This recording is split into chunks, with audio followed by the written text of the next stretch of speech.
idea of love. What does it mean to be love? To receive love, to give love. We named our center Agape because agape in Greek means unconditional love. Martin Luther King said it's the love of God operating through the human heart. Ernest Holmes, who wrote The Science of Mind, said when he was close to dying, he said, "I wish I'd focused more on love than on law." Law is the intellectual ideas of how to create. Love is the ability to connect in oneness or meditation. So what you're going to find is that in this service, we do both. We focus on love and we focus on law. And so it's going to be experiential and it's going to be hopefully instructive to give you ideas of how to better look at things. And I decided that I'm going to start using things to teach you from the very beginning. And so with that, before we go into the teaching, let's go into the experience. So if you would, bring yourself to a comfortable, seated, upright position. Your back is straight. Your hands gently resting on your lap. Connect your index fingers and thumbs together. Close your eyes and bring your awareness to your breath. Consciously breathing life into your heart and out from your heart.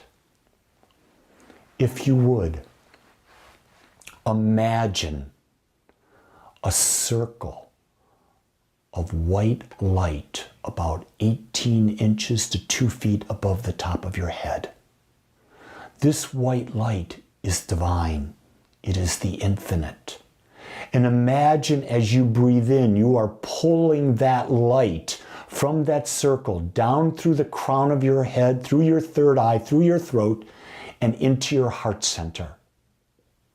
And then on the exhale, imagine that white light moving out into every cell of your body, the space between the cells, and surrounding you in a cocoon of light.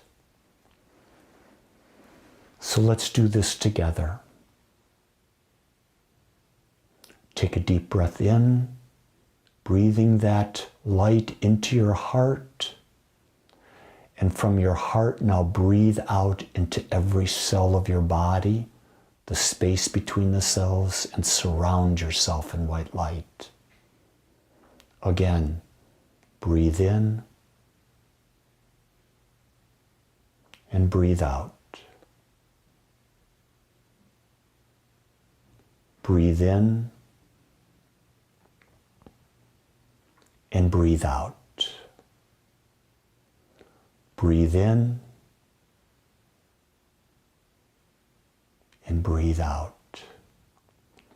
Now I want you to take a moment and scan your body and notice what you're noticing. Is there any discomfort? If there is, on this next breath in, you breathe in from above your head, from that divine center into your heart, and from your heart, breathe to that part of your body that might need some special love. Let's do 3 breaths there. Take a deep breath in. Now breathe out. A deep breath in. And now breathe out. A deep breath in. And now breathe out. Now that we've energized our body, we have become heart-centered. What is it that desires to be expressed through you? Your heart center, that energy center located at your heart, has a mind, and it knows what that it is. Ask it. Could be the question, who am I to be today? Could be, what must I become?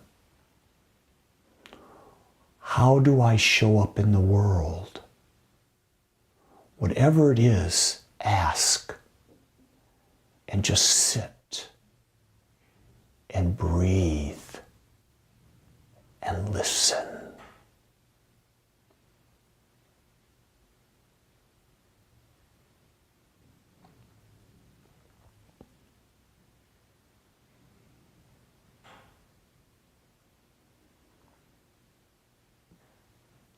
I want you to form a new relationship with your heart. A relationship where you trust it. And you declare your heart as your divine guide through life. And the relationship you have is that you ask, it gives, and you listen.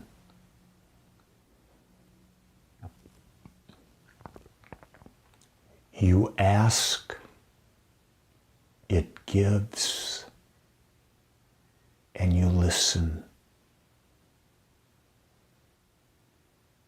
This is now the creative process for the rest of your life. And realize that your life is about to transform itself and become greater than you could ever imagine, because your heart is going to take you to new ways of being that you've not even thought about. And you won't even know it, because it's going to take you on a step by step by step journey. Spend 2 to 3 minutes every day asking, listening, and receiving. So bring the elevated motion of gratitude into your life right now. And in gratitude, you're telling the universe you already have all that you are seeking. And the universe, knowing that you're already a match, makes it so. With confidence, with love, start to come back to this time, to this place, to this day, to this body. Gently begin to move. And when you're ready, open your eyes and welcome this beautiful, beautiful moment.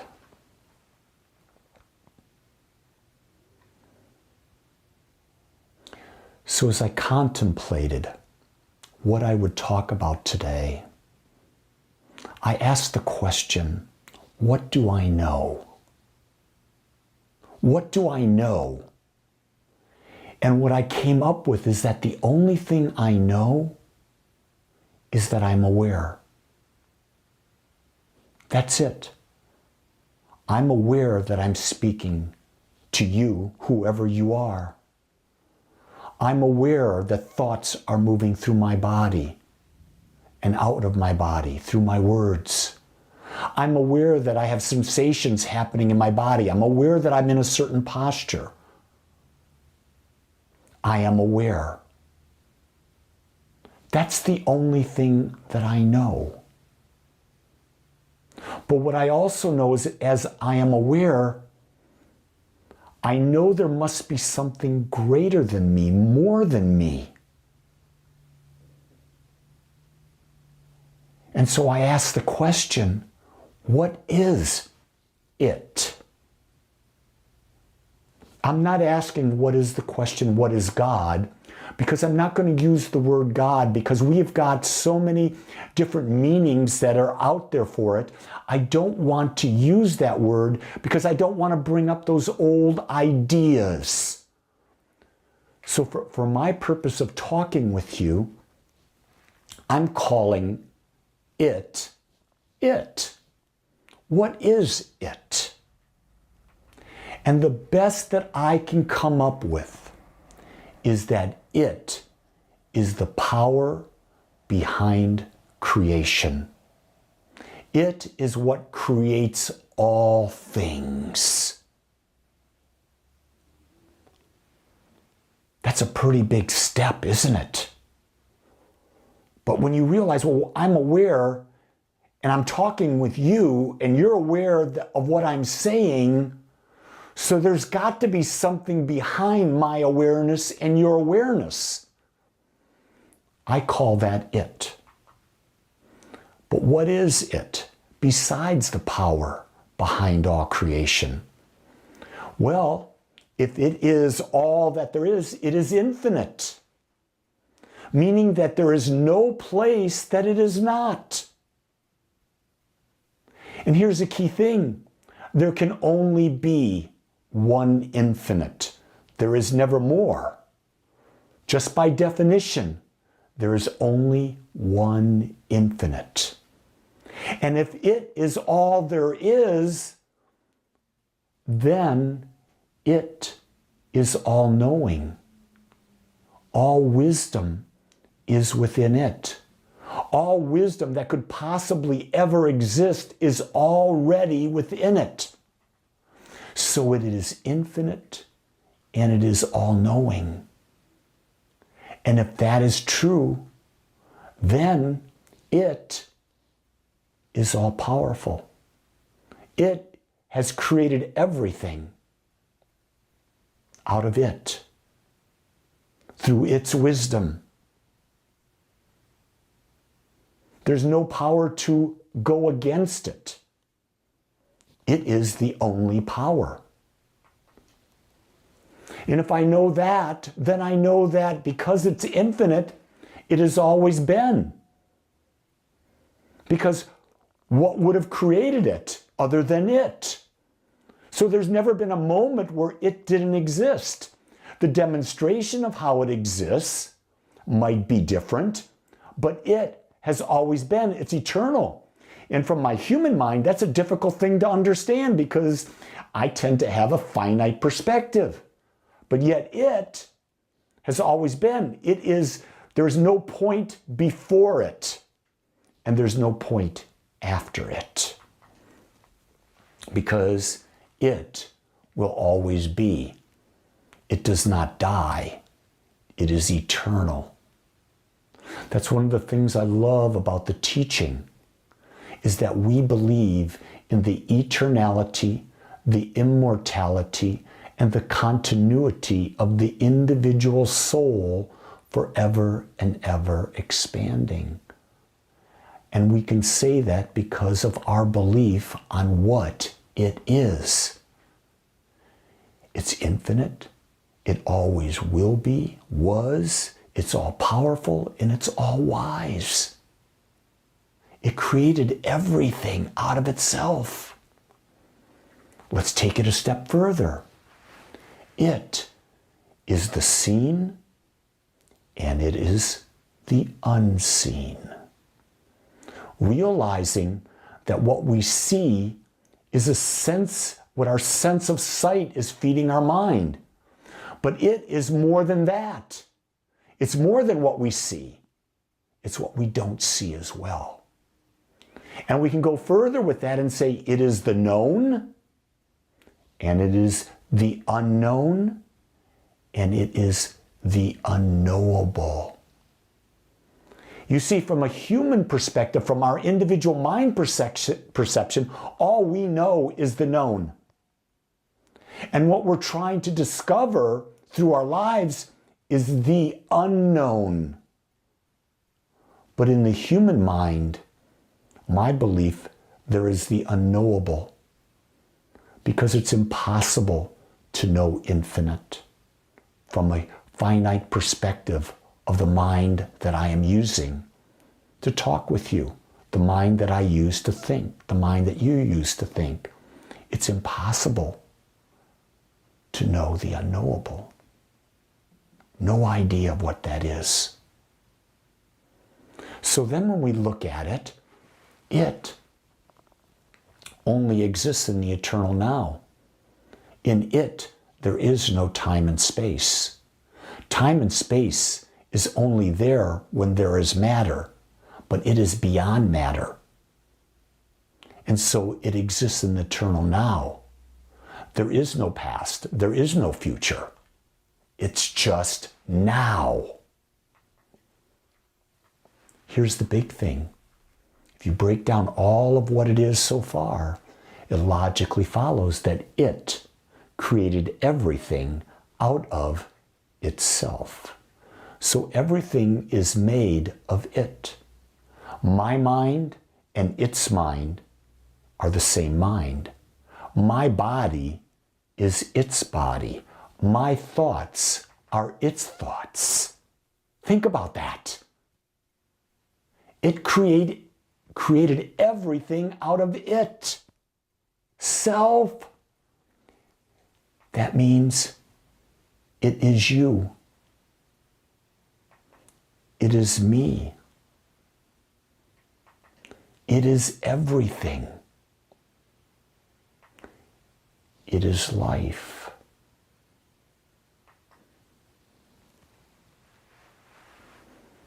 Everything. So if there is a heaven and hell, it is both of them. If there is a good and a bad, it is both of them. If there is an up or a down, it is both of them. If there's a hot and cold, it is both of them. It exists everywhere now. When you look at it from this perspective, we realize that it is the underlying truth behind everything, and it is the only thing that is real. The only way I know to get a glimpse of it is through meditation. To be still, to quiet the mind, to calm the body, and for just that brief moment, know the I am. It. And realize that if it is perfect, it doesn't make mistakes. So when it created you perfect.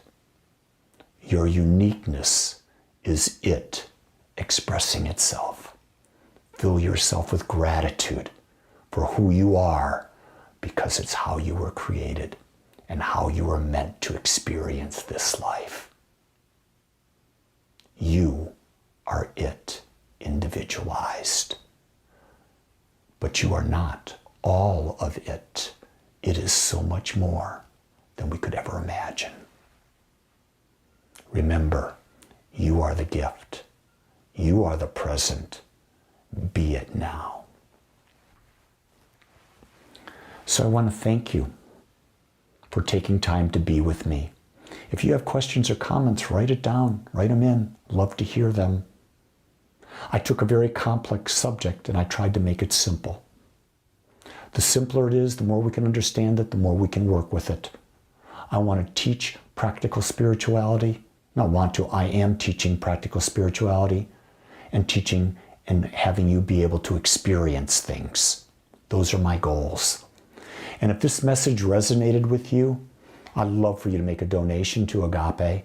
This way we can take this work out to greater and greater and greater numbers of people. Also, you'll find in the comments section ways to connect. Plug in with us. Find out how you can become more a part of this movement of love, of self-love, of how to better self-love through conscious living, how to discover it and make it a part of your everyday life. We are here for you. If you let us know, we'll find a way to make us even more available, because we are here to serve you, because serving you serves it, because we're all part of it. With that, my friends, make it a great day and know that you are worthy because it created